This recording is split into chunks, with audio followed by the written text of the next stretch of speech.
Hello दोस्तों, अगर आप फिजिक्स को समझना चाहते हैं, तो आपको कॉन्सेप्ट ऑफ फिजिक्स में स्वागत है। मैं हूं भृगुपति हांसदा। मैं आईआईटी खड़गपुर से 2016 बैच में पास आउट हुआ हूं। चलिए आगे बढ़ते हैं, हम सब साथ में मिलकर फिजिक्स को समझते हैं। ओके फ्रेंड्स, तो आज का चैप्टर है इंट्रोडक्शन टू फिजिक्स।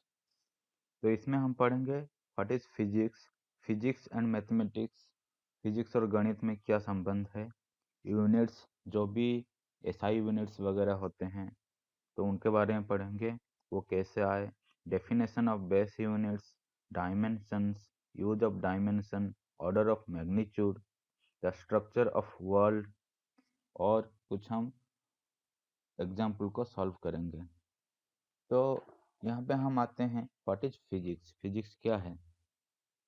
तो हम जो भी देखते हैं दुनिया में, जो भी चारों ओर देखते हैं, द नेचर अराउंड अस, जो भी देखते हैं उसके स्टडी को हम फिजिक्स बोलते हैं। जो भी फिजिकल फेनोमेना हो रहा है तो उसके स्टडी को हम यहाँ पे फिजिक्स बोल रहे हैं, क्योंकि ये जो सारे फेनोमेना हो रहा है नेचर में, उसी फेनोमेना को पढ़ के, उसी प्रोसेस को समझ कर ही हम नया रूल वगैरह जानते हैं कि नेचर कैसे बिहेव कर रहा है, नेचर में फोर्सेस कैसे आपस में एक दूसरे से इंटरेक्शन कर रहे हैं। तो उसी को हम जैसे समझ जाते हैं तो उसको हम दूसरे चीज में यूज कर सकते हैं। तो जो भी फिजिकल फेनोमेना है उसके साइंस और टेक्नोलॉजी को स्टडी करना ही फिजिक्स है। तो फिजिक्स एंड मैथमेटिक्स में क्या डिफरेंस है या फिर क्या रिलेशन है, उन दोनों में एक साथ हम कैसे यूज करते हैं, दोनों का यूज कैसे है। तो मैथमेटिक्स जो है, mathematics is the language of physics. जैसे यहाँ पे दिखाया गया है, F is directly proportional to m1 into m2 divided by r square. तो यहाँ पे क्या हो रहा है कि फोर्स को हम यहाँ पे दिखाए हैं एक फॉर्मूला में, जिससे कि उसका डेफिनेशन भी पता चल जाता है कि अगर हम पूछेंगे व्हाट इज फोर्स, तो फोर्स हम बोल सकते हैं मैथमेटिकली कि force is equal to gravitational force is equal to product of two masses divided by square of distance between them r square। तो जैसे कोई चीज को, फिजिक्स में कोई एंटिटी को हम रिप्रेजेंट करते हैं मैथमेटिकल वे में उसको सॉल्व करने के लिए, तो फिजिक्स और मैथमेटिक्स का जुड़ाव यहीं पे हो जाता है। The thus mathematics is the language of physics. Without knowledge of mathematics, it would be much more difficult to discover, understand, and explain the laws of nature. The importance of mathematics in today's world cannot be disputed। तो हम देखेंगे कि हर जगह पे mathematics use होता है, चाहे technology हो, चाहे डिजाइन हो, चाहे कुछ भी हो, क्योंकि सारे जो भी चीज हो रहा है हमारे तरफ, सब फिजिकल फेनोमेना ही है। हम फिजिकल चीज को ही पढ़ते हैं। तो फिजिक्स जो है बेसिक है। जैसे हम बॉडी का स्ट्रक्चर भी पढ़ते हैं तो उसमें हमारे पूरे बॉडी में एटम भरा हुआ है।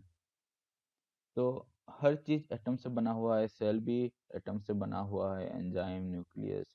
आप कार्बोक्सिलिक एसिड को ले लेंगे, उसमें COOH या फिर कोई भी ले लीजिए, तो हर चीज में कुछ ना कुछ एटम होता है, या फिर एमिनो एसिड जो भी हमारे बॉडी में है, या फिर हमारे चारों ओर है, या फिर लाइट है, जो भी है, केमिकल या फिर बायोलॉजिकल कुछ भी चीज हो रहा है, सब फिजिक्स के अंडर आता है।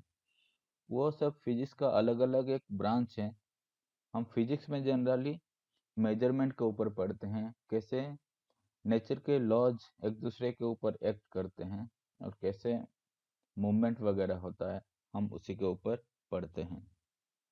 तो जो बायोलॉजिकल स्टडी होता है, केमिकल रिएक्शन वगैरह, वो केमिस्ट्री में आ जाता है। और जो हमारा दूसरा चीज है, फिजिक्स और केमिस्ट्री को छोड़ने के बाद जो हमारा है मैथमेटिक्स, वो फिजिक्स का एक लैंग्वेज की तरह बिहेव करता है। उसके बाद हमारा आता है यूनिट्स। तो physics describes the laws of nature, और इसको रिप्रेजेंट करने के लिए कोई जैसे आइडेंटिटी कि मैं कितना दूर चला, तो कितना दूर चला उसको जानने के लिए हम यूनिट्स किए हैं। जैसे 100 मीटर चला या फिर 1 किलोमीटर चला, मीटर किलोमीटर में डिफरेंस आ जा रहा है। 1 kilometre is equal to 1000 metre. इसी तरह we can define a set of fundamental quantities. जैसे भी कोई भी चीज़ होता है, लाइट को या फिर लाइट की इंटेंसिटी को, कितना जोर से जल रहा है, सब चीज़ को मेजर करने के लिए हम एक यूनिट्स डिफाइन किए हैं, खुद से डिफाइन किए हैं, वो पहले से नहीं है। जैसे हम डिफाइन कर लिए कि 100 सेंटीमीटर को हम 1 मीटर बोलेंगे। कल ऐसा हो सकता है कि हम डिसाइड करेंगे 200 सेंटीमीटर को हम 1 मीटर बोलेंगे, तो वो 1 मीटर के हिसाब से वो यूनिट डिफाइन हो जाएगा। वो कोई पहले से यूनिट नहीं है, वो एक कॉन्फ्रेंस होता है जिसमें हम यूनिट को डिसाइड करते हैं। तो यूनिट को कौन डिसाइड करता है? एक कॉन्फ्रेंस है, बॉडी, एक सिस्टम है जिसको बोलते हैं CGPM। उसका फुल फॉर्म है conference general des poets et measures. ये है conference general des poets et measures, और CGPM, also known as general conference on weight and measures. तो ये जो general conference on weight and measures है, ये एक वेस्टर्न सोसाइटी है जहाँ ये सब पहले यूनिट वगैरह डिसाइड किया गया था, तो उसी के ऊपर है। और वही सारे यूनिट को डिसाइड करता है, इंटरनेशनल यूनिट। क्योंकि साइंस हमारा वेस्टर्न कंट्रीज से आया और उसी को हम पढ़ रहे हैं। इंडियन साइंस जो था या फिर इंडियन यूनिट्स वगैरह जो थे, तो बीघा जैसे हो गया जमीन को नापने के लिए, या फिर आपका योजन, दूरी को नापने के लिए इतना योजन दूरी पे है, तो वह सब हमारे इंडियन यूनिट्स को इंटरनेशनल यूनिट्स नहीं माना जाता है। पर जो general conference on weight and measures है, उसको हम उसके द्वारा डिसाइड किया गया यूनिट्स को हम इंटरनेशनल यूनिट बोलते हैं। क्यों बोलते हैं? क्योंकि वो हर जगह पे यूज होता है। और हमें इंटरनेशनल यूनिट का ज़रूरत क्या है?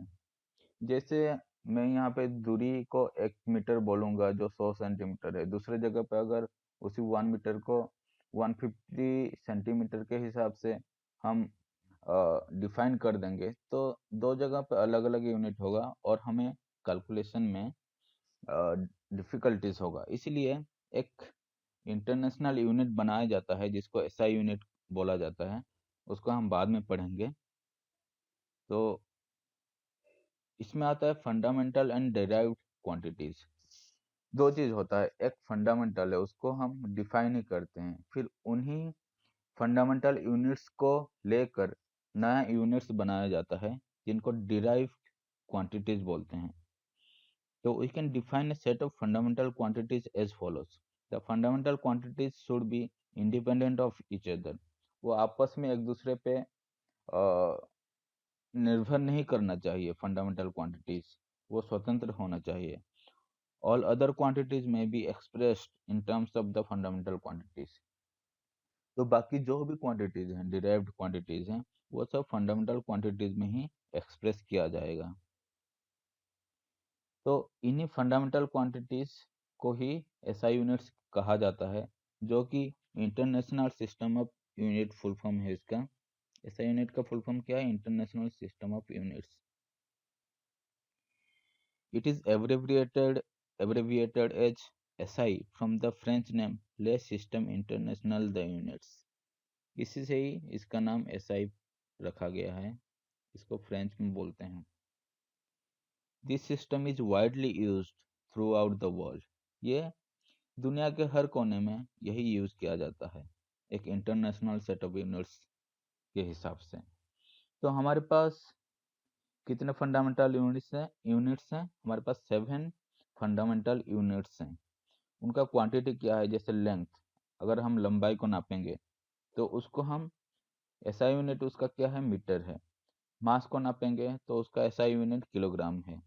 टाइम को नापेंगे तो उसका सेकंड है।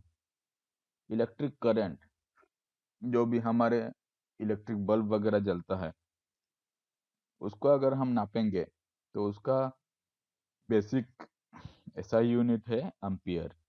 थर्मोडायनामिक टेम्परेचर को नापेंगे तो उसका यूनिट है केल्विन।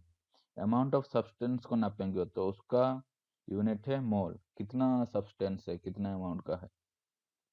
और लाइट का जो इंटेंसिटी, लुमिनस इंटेंसिटी, उसको अगर हम नापेंगे तो उसका यूनिट है कैंडेला, उसको बोलते हैं कैंडेला। और उसका सिंबल यहाँ पे आपको दिया गया है, तो आपको ये टेबल थोड़ा अच्छे से याद रखना पड़ेगा कि ये सिंबल देखने से हमको पता चल जाना चाहिए। मीटर का आपको पता होगा, केजी को पता होगा किलोग्राम, ये है सेकेंड, ये है एम्पियर, ये है केल्विन टेम्परेचर का, ये है mole, mole of the substance 9th class में पढ़ाया जाता है। और इसको आप नहीं जानते होंगे, इसको कैंडेला बोलते हैं कि कितना लाइट का इंटेंसिटी है, वो 10 कैंडेला के ब्राइटनेस पे जल रहा है, 5 कैंडेला के ब्राइटनेस में जल रहा है। तो 5 कैंडेला के ब्राइटनेस में जो जलता है वो कम इंटेंसिटी में जलता है, तो वो थोड़ा डिम दिखेगा 10 कैंडेला वाले लाइट से। उसके बाद हमारे आता है एसआई प्रीफिक्सेस। जैसे हमें 10⁻⁻² या फिर -3 लिखते हैं, तो उसको हम कैसे बोलते हैं? अगर 10⁻18 होगा तो उसको हम एक्सा बोलते हैं, फिर 10⁻15 होने पे पेटा बोलते हैं, 10⁻12 होने पे टेरा बोलते हैं, 10⁻9 होने पे गीगा बोलते हैं, 10⁻6 होने पे मेगा बोलते हैं, 10⁻3 होने पे किलो होता है। तो ये ऐसा ही प्रीफिक्स को भी आप एक बार याद कर सकते हैं, जो आपके काम में आ सकता है। जैसे आपको बोलेगा 1 फेम्टोसेकंड में वो इतना दूरी तय करता है, लाइट इतना दूरी तय करता है, तो आपको फेम्टोसेकंड का मीनिंग नहीं पता है, तो आप कैसे सॉल्व करेंगे, वो प्रॉब्लम को नहीं कर पाएंगे। इसलिए आपको फेम्टो मतलब होता है 10⁻⁻15, 10⁻⁻15। This implied 1/10⁻15। तो ऐसे आप अगर जान जाएंगे कि इतना सेकंड में कोई इतना दूरी तय करता है, तो उसका स्पीड आप निकाल भी सकते हैं। तो इसी में ये यूज आता है। तो ये है, 0 से ऊपर जाएंगे, जैसे 1 से ऊपर जाएंगे, 1 को डेका बोलते हैं, फिर हेक्टो, किलो, मेगा, गीगा, टेरा, पेटा, एक्सा। और नीचे आएंगे तो डेका से डेका, डेसी, सेंटी, मिली, माइक्रो, नानो, पिको, फेम्टो, एटो। एटो होता है 10⁻⁻18। डेफिनेशन ऑफ बेस यूनिट, तो इसमें हम जानेंगे कि ये जो बेस यूनिट का डेफिनेशन बनाया गया है कि 1 मीटर इज इक्वल टू कितना लेंथ, तो उसको हम कैसे डिफाइन किए हैं। तो उसको दो चीज़ों पे, दो प्रॉपर्टीज के हिसाब से डिफाइन किया गया है। एक invariability, the standard unit must be invariable, thus defining distance between the tip of the middle finger and the elbow of a unit of length is not invariable। तो इनवेरिएबल होना चाहिए, जो भी यूनिट है वो इनवेरिएबल होना चाहिए। पर distance between tip of the middle finger और एल्बो जॉइंट के बीच में डिस्टेंस वेरिएबल है, इनवेरिएबल नहीं है, क्योंकि वो डिस्टेंस हम उंगली को बेंड करेंगे तो वो डिस्टेंस वेरी करता है, तो वो फंडामेंटल यूनिट नहीं है।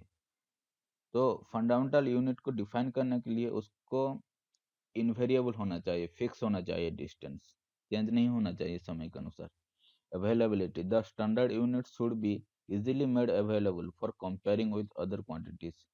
तो ये इजीली अवेलेबल हो सकता है, ऐसे यूनिट ऐसे हमें डिफाइन करना चाहिए ताकि इसको हम दूसरी चीज़ों से आराम से कंपेयर कर सकते हैं।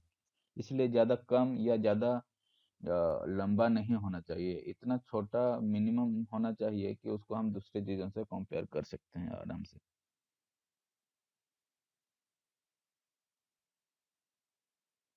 CGPM decided in its 2018 meeting that all the SI based quantities will be defined in terms of certain universal constants। Universal constant के बेस पे डिफाइन किया जाएगा, and these constants will be assigned fixed numerical values by definition, और इन constant को fix numerical value assign किया जाएगा. In this case, both the criteria of invariability and availability are automatically satisfied. तो ये case पे दोनों इन्वेरिएबिलिटी और अवेलेबिलिटी दोनों सेटिस्फाई हो रहा है हमें कोई बेसिक यूनिट को डिफाइन करने के लिए. और नया डेफिनेशन 20th में 2019 से ऑपरेशन मतलब चालू हो गया. तो इसको हम नीचे से डिफाइन करते हैं. जैसे सेकंड क्या है? 1 second is the time that makes the unperturbed ground state hyperfine transition frequency delta nu cs to be 919263170 when expressed in the units Hz, which is equal to 1 by 1 second. तो 1 second वो time है जो कि is the time that makes the unperturbed ground state hyperfine transition. 1 second वो है जिसमें एक unperturbed ground state hyperfine transition होता है.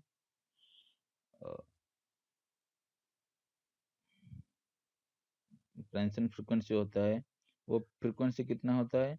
9192631770. तो ये थोड़ा टेक्निकल चीज़ है, इसको आपको याद करने की ज़रूरत नहीं है, कोई एग्जाम में नहीं आएगा, बस समझने के लिए है. ये कोई डिफाइन किया गया है, थोड़ा इसको आप डीपली जाएंगे तो समझ पाएंगे कि ये कोई रेडियो एक्टिविटी के ऊपर किया गया है कि इतने में ये कितना ट्रांजिशन करता है ग्राउंड स्टेट से दूसरे स्टेट को. ग्राउंड स्टेट से ये फ्रीक्वेंसी को जाने में जितना टाइम लगता है उसी को ही हम 1 सेकंड बोलते हैं. मीटर क्या है?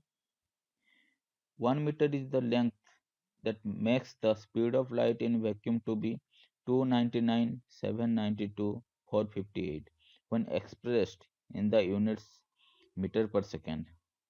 तो ये बोल रहे हैं कि स्पीड ऑफ लाइट जब इतना होता है और वो 1 सेकंड में जितना दूरी जाता है उसी को हम 1 मीटर बोलते हैं. तो यहाँ पे स्पीड ऑफ लाइट कितना बताया है? 299,792,458 मीटर पर सेकेंड. इतना मीटर जाता है. तो 1 सेकंड में कितना जाएगा? 1 सेकंड में वो इतना जा रहा है.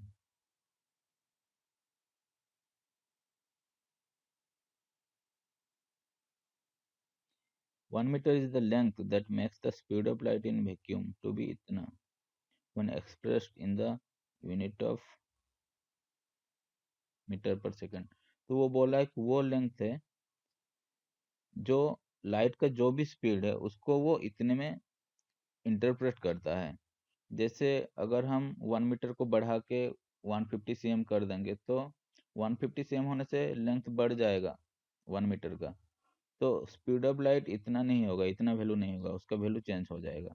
पर 1 मीटर जो भी अभी लेंथ है उसी के हिसाब से लाइट का स्पीड कितना हो जाता है? 2.999792,458 इंटू 10⁸. इसको हम कितना लिख सकते हैं? 2.99 into 1 2 3 4 5 6 7 8 into 10⁸ meter per second. तो इसको हम approximately 3 into 10⁸ meter per second लिखते हैं. तो स्पीड ऑफ लाइट उतना माना जाता है 1 मीटर के लेंथ के हिसाब से. तो 1 मीटर लेंथ वो है जो लाइट का स्पीड को इतना बताता है, जिसके कारण लाइट का स्पीड इतना हो जाता है.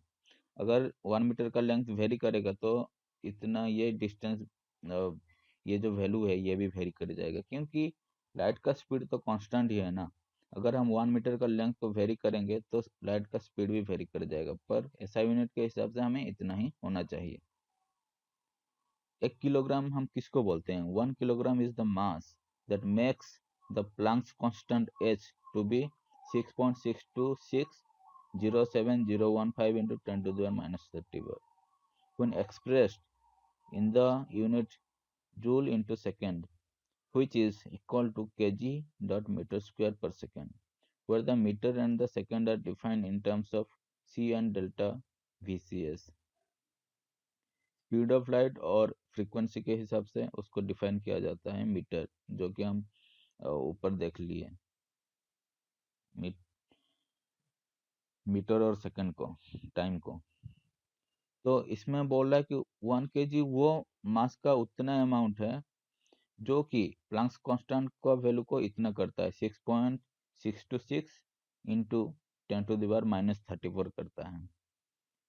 मीटर क्या है? वो लेंथ है जो स्पीड ऑफ लाइट को इतना करता है। सेकंड क्या है? जो फ्रीक्वेंसी को इतना कर देता है, ठीक है। Ampere, 1 ampere is the current which makes the elementary charge E to be इतना when 1.6 into 10⁻⁻19 when expressed in the unit coulomb, which is equal to ampere into second, where the second is defined in terms of delta nu cs, जो कि हम second को हम यहाँ पे delta nu C S के हिसाब से, ट्रांजिशन फ्रीक्वेंसी के हिसाब से डिफाइन किए। तो 1 एम्पियर क्या है कि जो भी इलेक्ट्रिक चार्ज का वैल्यू को इतना तक कर देता है। तो 1 एम्पियर जो है वो इलेक्ट्रिक चार्ज के वैल्यू को कितना करता है? 1.6 इंटू 10⁻⁻19 कूलम कर देता है, ठीक है। और केल्विन क्या है? 1 kelvin is the temperature that makes the Boltzmann constant to be इतना। तो ये सब जितना भी यूनिट डिफाइन किया गया है कि 1 केल्विन इतना होना चाहिए, जिसके कारण बोल्ट्जमैन कांस्टेंट का वैल्यू इतना होना चाहिए। इसका मतलब क्या है? बोल्ट्जमैन कांस्टेंट केल्विन के वैल्यू पे डिपेंड करता है। अगर 1 केल्विन का वैल्यू कुछ और हो जाएगा डेफिनेशन, तो बोल्ट्जमैन कांस्टेंट का वैल्यू भी चेंज हो जाएगा, क्योंकि बोल्ट्जमैन कांस्टेंट का वैल्यू टेम्परेचर के ऊपर डिपेंड कर रहा है। तो और टेम्परेचर का यूनिट क्या है? केल्विन। तो 1 केल्विन वो टेम्परेचर है जिसके कारण बोल्ट्जमैन कांस्टेंट का वैल्यू इतना हो रहा है। और इसका जो केजी मीटर सेकंड वो सब एससी और डेल्टा सीएस के कारण डिफाइन होते हैं। मोल क्या है? 1 mole of a substance is defined to contain exactly 6.0221476 into 10 to the power 23 elementary entities। तो एक 1 mole ऑफ कोयला लेते हैं, या फिर 1 mole ऑफ कोई आयरन ले लेते हैं, लोहा ले लेते हैं, तो दोनों का अमाउंट अलग होगा, क्योंकि लोहा का थोड़ा डेंसिटी ज़्यादा है, जिसके कारण पार्टिकल उसका बहुत भर भर के भरे हैं।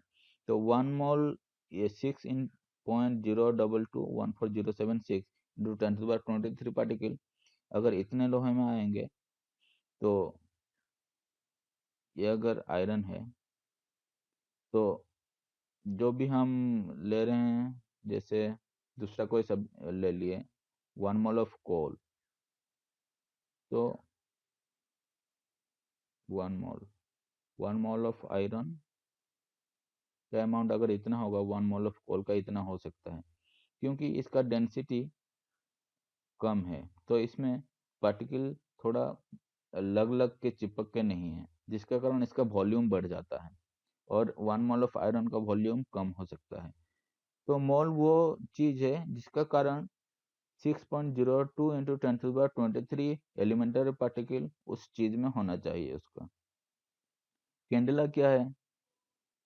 क्योंकि जो अमाउंट ऑफ सब्सटेंस है वो मोल से डिफाइन होता है, इसीलिए इतना पार्टिकल होने पे उसको 1 मोल कहा जाएगा। जितना भी सब्सटेंस हो, जितना वॉल्यूम का भी सब्सटेंस हो, फर्क नहीं पड़ता है। इसलिए volume of 1 mole of iron is not equal to volume of 1 mole of iron is not equal to volume of 1 mole of coal, क्योंकि दोनों का डेंसिटी अलग है, ठीक है। Candela. The candela in SI unit of luminous intensity. The candela is the SI unit of luminous intensity. 1 candela is the luminous intensity that makes the luminous efficacy of monochromatic radiation of frequency itna to be 683. 1 candela is the luminous intensity that makes the luminous efficacy of monochromatic radiation. Radiation का frequency कितना होना चाहिए? इतना होना चाहिए। और luminous efficacy कितना कर रहा है 683। वन कैंडेला उतना अमाउंट ऑफ इंटेंसिटी है जो कि 514 × 10⁻12 हर्ट्ज के मोनोक्रोमेटिक रेडिएशन का लुमिनस एफिकेसी को 683 करता है। When expressed in the unit luminous into divided by watt, W⁻⁻1 is equal to 1/W, which is equal to CD into SR into kg⁻⁻1 into meter square into seconds cube। तो ये हो गया हमारे basic unit को कैसे define किया जाता है।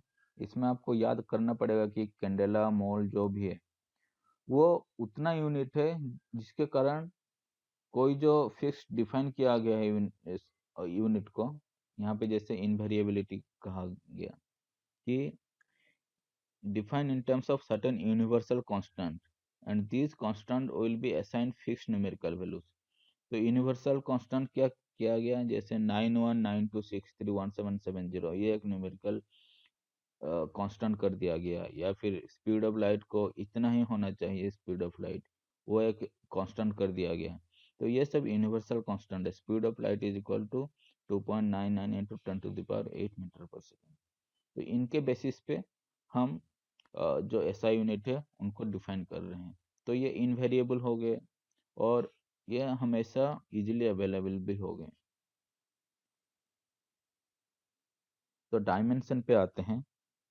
All physical quantities of interest can be derived from this base quantities. हम जितना भी बेस क्वांटिटीज साथ डिफाइन किए, जो भी पढ़े, जो कि यहाँ पे आप टेबल में देख सकते हैं कि length, mass, time, electric current, thermodynamic, temperature, amount of substance, mole, luminous intensity, ये 7 चीज से हम बाकी सारे चीज को डिफाइन कर सकते हैं। जैसे हम फोर्स को डिफाइन कर रहे हैं, force is equal to mass into acceleration. आप धीरे धीरे पढ़ेंगे, पहले ही पढ़े होंगे तो आपको पता होगा न्यूटन्स लॉ से आता है। Mass into acceleration is equal to mass into velocity by time is equal to mass into length by time divided by time. Velocity is equal to length by time. तो इसको हम basic unit में क्या कर सकते हैं, तो हम ये भी लिख सकते हैं force is equal to mass into length into mass into length divided by time square. Thus the dimensions of force are in 1 in mass, 1 in length and -2 in time.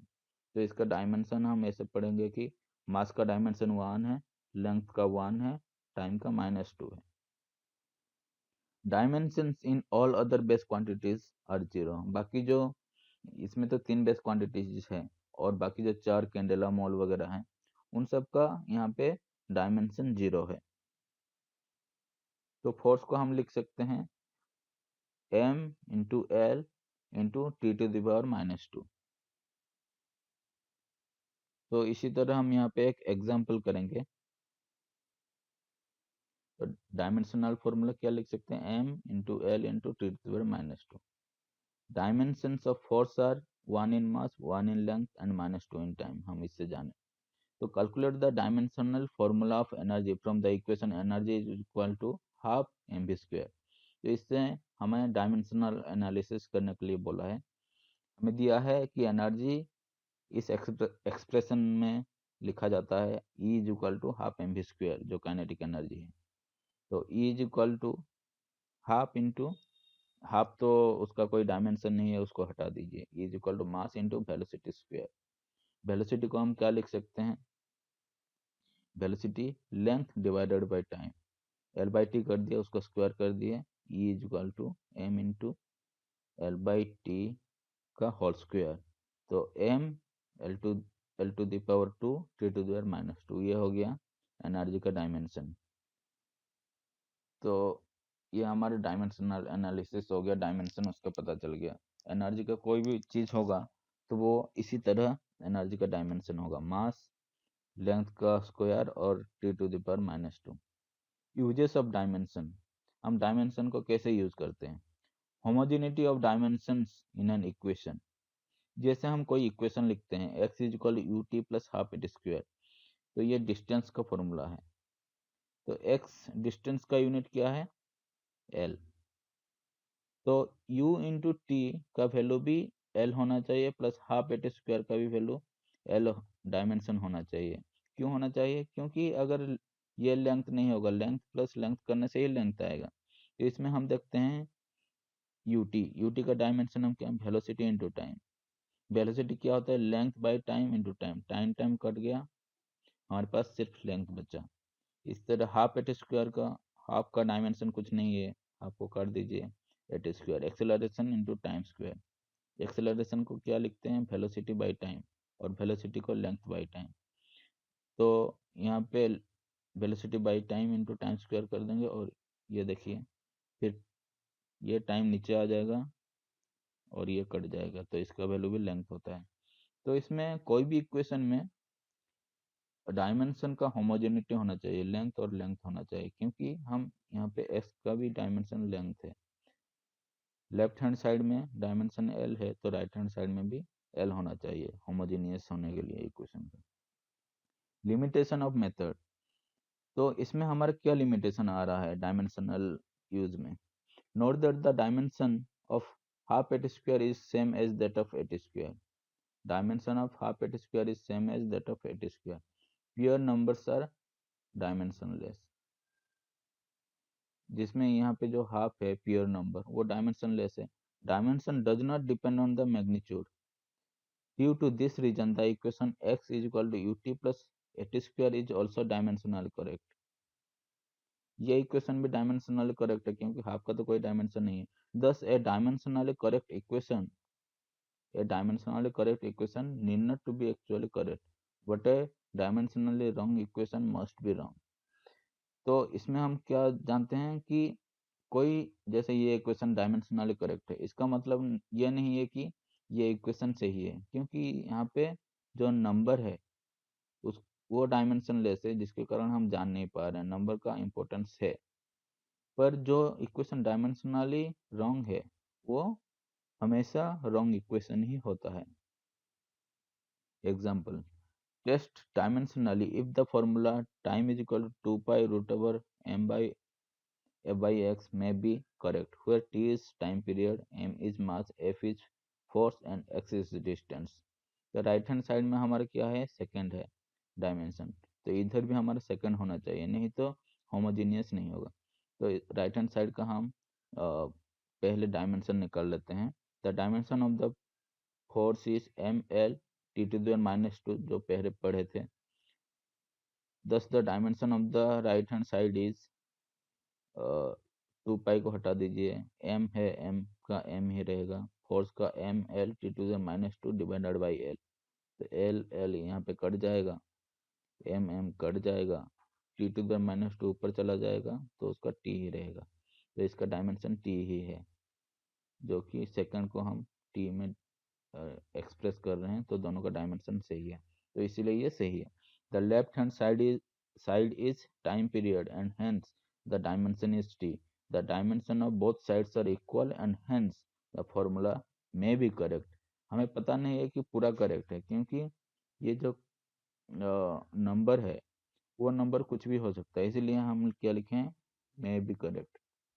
ठीक है, हम पता नहीं है एग्जैक्टली कि करेक्ट है कि नहीं। तो इसका करेक्टनेस जानने के लिए हम क्या करेंगे, पेंडुलम का जो ये फॉर्मूला है उसको पेंडुलम के टाइम पीरियड के ऊपर हम एक्सपेरिमेंट करेंगे। एक्सपेरिमेंट से हमें वो जो कांस्टेंट वैल्यू है, कांस्टेंट वैल्यू का पता चल जाएगा। ठीक है, जो कांस्टेंट वैल्यू है वो एक्सपेरिमेंट से हमें मिलेगा। कन्वर्जन ऑफ यूनिट्स, तो हम यूनिट को कैसे कन्वर्ट करें। When we choose to work with a different set of units for the base quantities, the units of all the derived quantities must be changed. Dimensions can be useful in finding the conversion factor for the unit of a derived physical quantity from one system to other। तो इसमें क्या किए हैं कि हम अगर दूसरे set of unit के लिए काम करते हैं, तो जो भी डिराइव्ड क्वांटिटीज हैं यूनिट के, उनका यूनिट चेंज करना चाहिए। इससे हमारे कैलकुलेशन में इजी होता है समझने में। Dimensions can be useful in finding conversion factor for the unit of A derived physical quantity. Conversion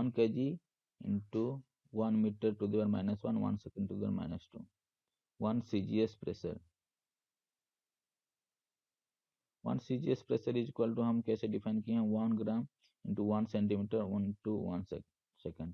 CGS क्या है? This system is still in wide use and is called CGS system.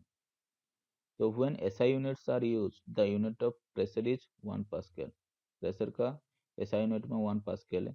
Suppose we choose 1 centimeter as the unit of length, 1 gram as the unit of mass and 1 second as the unit of time, जिसको CGS system में हम use करते हैं। SI system एक है और एक CGS system है। CGS सिस्टम में जो 1 ग्राम 1 सेकेंड वगैरह है उसको यूज कर रहे हैं। तो 1 CGS प्रेशर इक्वल इतना हो जाएगा।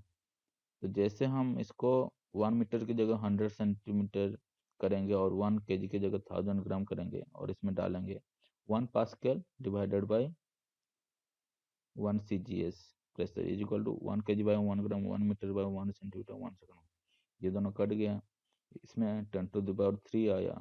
1 kg by 1 gram is equal to 10 to the power 3, 1 meter by 1 centimeter is equal to 10 to the power 2 to the power -1। तो इसमें हमें क्या पता चल गया, 1 pascal is equal to 10 CGS pressure.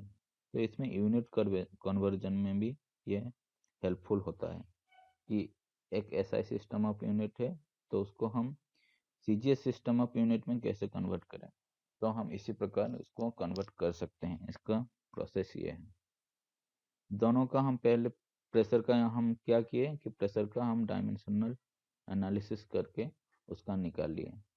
फिर CGS सिस्टम में हम मास की जगह अगर ग्राम लेते हैं और SI में किलोग्राम लेते हैं तो उसके हिसाब से हम लिख देंगे, फिर डिवाइड कर देंगे तो उनका डिपेंडेंसी पता चल जाएगा कौन कितना से कितना टाइम्स है।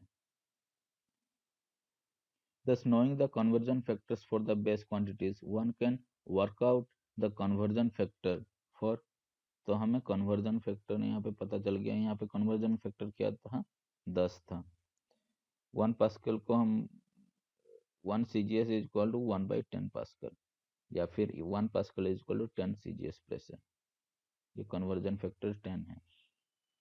For any derived quantities, if the dimensional formula of the derived quantities is known, तो हम कन्वर्जन फैक्टर निकाल सकते हैं अगर dimensional formula of the derived quantity हमको पता होगा। डिराइव्ड क्वांटिटी जैसे प्रेशर यहाँ पे था, अगर डायमेंशनल फॉर्मूला हमें प्रेशर का पता है तो हम उसका कन्वर्जन फैक्टर भी निकाल सकते हैं।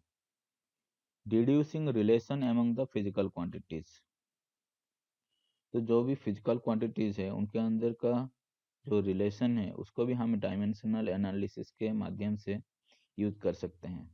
जैसे we assume that the dependence of time period on this quantities is the product type, that is time is equal to k L to के कोई कांस्टेंट है, k into l to the power a m to the power b g to the power c, where k is the dimensionless constant। ठीक है, हम रखे हैं 1 भी हो सकता है। तो ये टोटल एक्सप्रेशन क्या हो जाएगा, time is equal to l to the power a m to the b g to the power c, पर हम जानते नहीं तो k कोई डायमेंशनलेस कांस्टेंट रख दिए हैं। पाई भी हो सकता है, कुछ भी हो सकता है, फर्क नहीं पड़ता। तो अगर हम यहाँ पे लिख रहे हैं कि टाइम इन तीनों चीज़ों के ऊपर डिपेंड करता है तो उसको हम लिख दिए, taking the dimensions of both sides, time is equal to क्या, l to the power a m to the power b into l into t to the power -2 to the power c। g gravitational constant है जो कि acceleration है, तो metre per second square होना चाहिए जो कि l/t स्क्वायर है यहाँ पे। तो उसको हम लिख दिए टाइम इज इक्वल इतना is equal to l a plus यहाँ पे -2 है,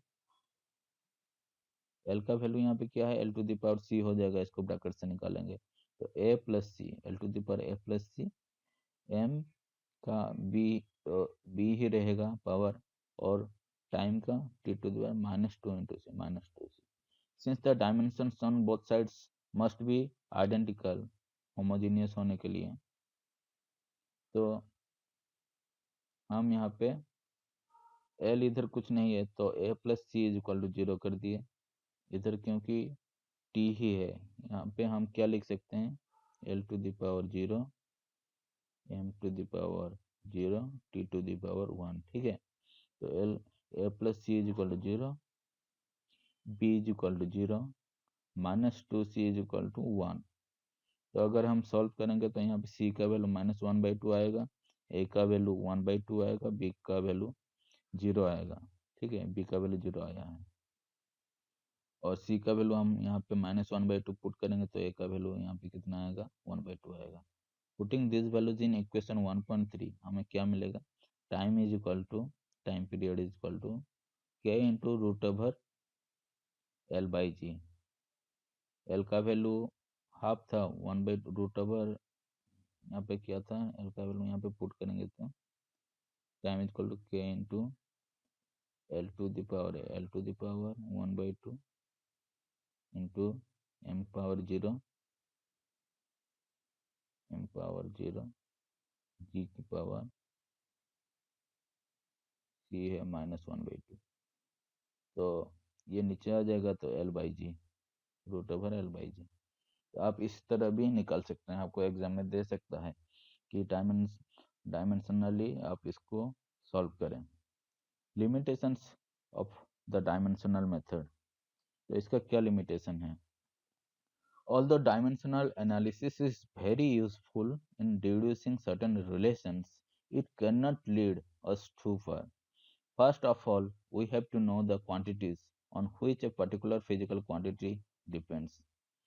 तो हमें पहले ये पता होना चाहिए कि know the quantities on which a particular physical quantity depends. Even the method works only if the dependence is the product type. Dependence is the product type. अगर यहाँ पे डिपेंडेंस प्लस करके कोई दूसरा होता, प्लस समथिंग, ये expression plus some other expression, तब हमें दिक्कत हो जाता। For example, the distance travelled by uniformly accelerated particle depends on the initial velocity u, the acceleration a and time t, but the method of dimensions cannot lead us to the correct expression for x because the expression is not of product type. It is equal to sum of two terms as this plus this, ut plus half at square। तो इसको हम dimensionally हम निकाल नहीं सकते हैं, क्योंकि इसमें हमें निकालने के लिए यहाँ पे हमारे जो a प्लस सी हो रहा है वो नहीं हो पाएगा, इसी के कारण दिक्कत हो जाएगा। यहाँ पे जैसे हम l में a plus l to the power c था तो a प्लस सी करके उन दोनों को हम इक्वेट कर दिए, वो इक्वेट करना left hand right hand side वो करने में दिक्कत हो सकता है। Secondly, the numerical constants having no dimensions can not be deduced by the method of dimensions. तो जो भी न्यूमेरिकल कांस्टेंट है उनका जो डायमेंशन नहीं है वो बाय मेथड ऑफ डायमेंशन से उसका फॉर्मूला हम डिड्यूस नहीं कर सकते हैं। In the example of time period of simple pendulum, an unknown constant k remains in equation. One has to know from somewhere else that this constant is 2 pi. तो हमारे जो यहाँ पे k है इसका वैल्यू एक्चुअली 2 pi है, जो कि हमें डायमेंशनल एनालिसिस से नहीं पता चलेगा, उसको हम एक्सपेरिमेंट वगैरह दूसरा कोई मेथड से हम उसको फाइंड आउट कर सकते हैं। Thirdly, the method works only if there are many equations available. If there are as many equations available as there are unknowns. तो यहाँ पे जैसे हमारे 3 अननोन है तो हमें 3 इक्वेशन मिलना चाहिए, अगर हमें 3 इक्वेशन नहीं मिलेगा तो हम उसको सॉल्व नहीं कर पाएंगे। So dimensions of these 3 may be equated in the guessed relation given at most 3 equation in the exponents. तो इस तरह हम जो पहले सॉल्व किए वो हो गया। अगर उतना इक्वेशन नहीं होगा तो नंबर ऑफ वेरिएबल ज़्यादा हो जाएगा तो हम उसको सॉल्व नहीं कर पाएंगे। Order of magnitude, in physics we come across quantities which vary over a wide range. We talk of the size of mountain and the size of tip of a pin. We talk of the mass of our galaxy and the mass of a hydrogen atom. We talk of the age of universe and the time taken by an electron to complete a circle around the proton in a hydrogen atom. तो magnitude का जो order है वो बहुत very करता है. It becomes quite difficult to get a feel of largeness or smallness of such quantities. To express such widely varying numbers, one uses the power of 10 method, जो कि हम फेम्टो वगैरह पढ़े थे मैग्नीट्यूड को वो करने के लिए, जो हम आपको दिखा रहे हैं यहाँ पे है. ये जो एसआई प्रीफिक्स ऐसे उसको हम यूज करते हैं, माइक्रो मिली वगैरह. कितना बड़ा है कितना छोटा है उसको दिखाने के लिए, ऑर्डर ऑफ मैग्नीट्यूड को जानने के लिए हम उसको यूज करते हैं. In this method each number is expressed as a into 10 to the power p. Each number is expressed as a into 10 to the power b, where a is in between 1 and 10 and b is a positive or negative integer. Femto milli जो भी हो गया उसी के हिसाब से. इसी तरह हम क्या करते हैं कि diameter of sun is expressed as 1.39 into 10 to the power 9 meter and the diameter of hydrogen atom is 1.6 into 10 to the power minus 10 meter. तो ये दोनों का जैसे हम यहाँ पे एक्सप्रेस किए तो हमें यहाँ से पता चल जाता है कि हाइड्रोजन एटम के डायमीटर से जो सन का डायमीटर है वो कितना गुना बड़ा है. कितना गुना बड़ा है? 10 + 9. यहाँ पे 9 माइनस 10 कितना हुआ? इक्वल टू 19 हुआ.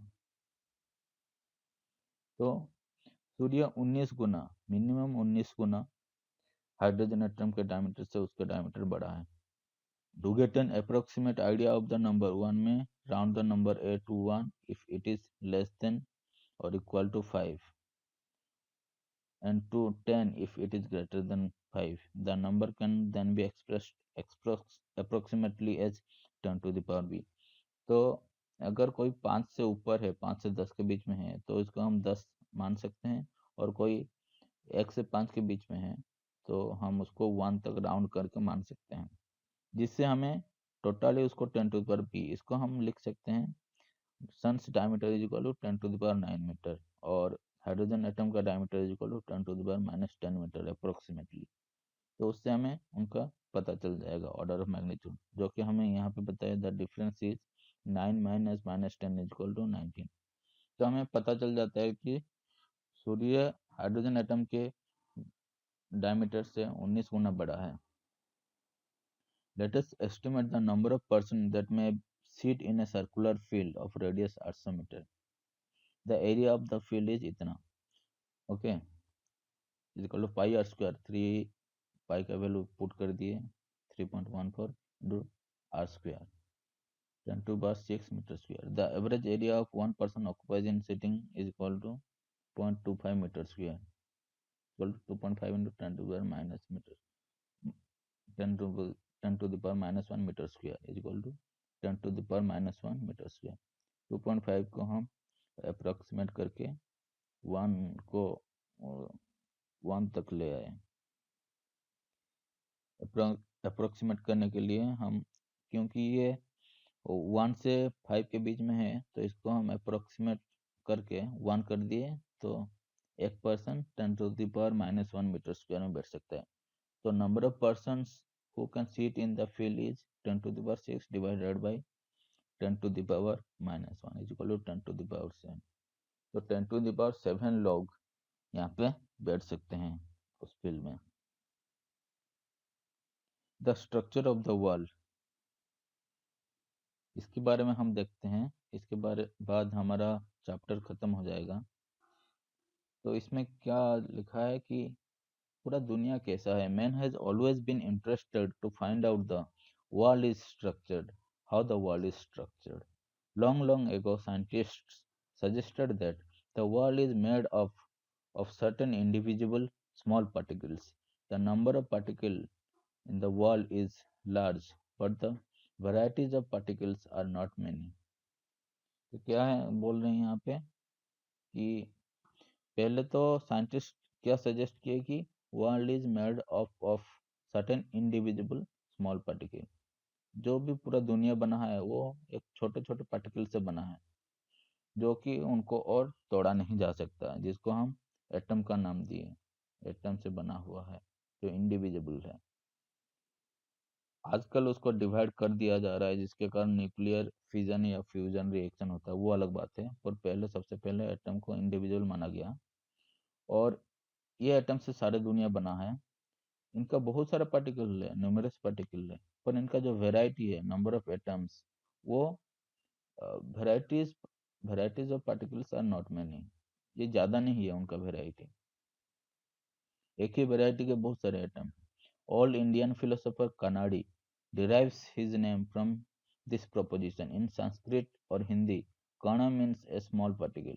After extensive experimental work, तो काना से उनका नाम कनाडी कर दिया गया। After extensive experimental work, people arrived at the conclusion that the world is made up of just three types of ultimate particle. Last में हमें क्या पता चला? World is made up of just three types of ultimate particles. क्या है वो particle? The proton, the neutron और the electron, जिससे एक एटम बनता है। All objects which we have around us are aggregation of atoms and molecules। जो कि मैं आपको बोल रहा था, सब कुछ एटम्स और मॉलिक्यूल्स से बना हुआ है।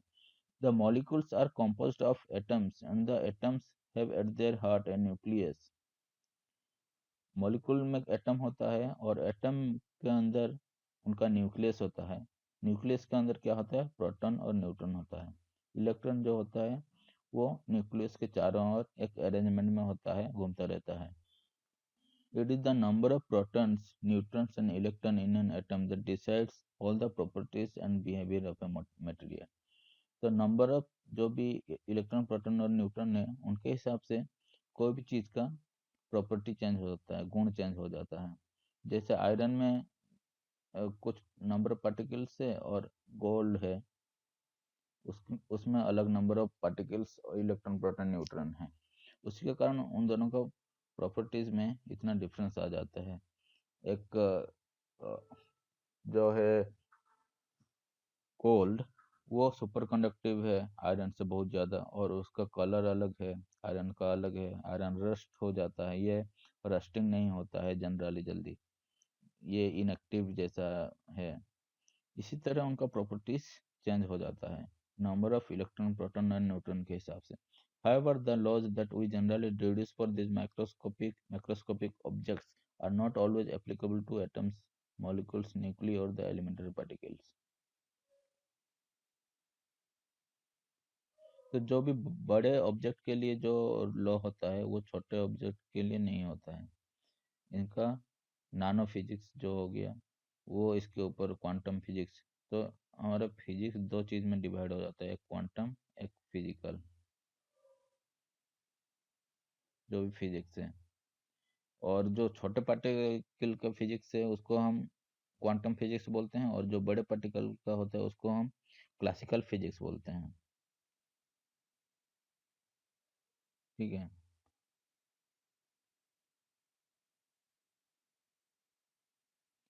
When we say a particle in classical physics, we mean an object which is small as compared to other moderate or large size object, and for which the classical physics is valid।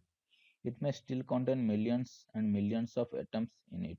इसके अंदर बहुत सारे हो सकता है, फिर भी जो बड़ा एग्रीगेट, उन दोनों को सबको मिला के जो बड़ा चीज बना है, उस सब्जेक्ट को जब हम स्टडी करते हैं, तो जैसे कोई बॉल हो गया, उसमें बहुत सारे एटम होंगे, पर वो एक ऑब्जेक्ट है।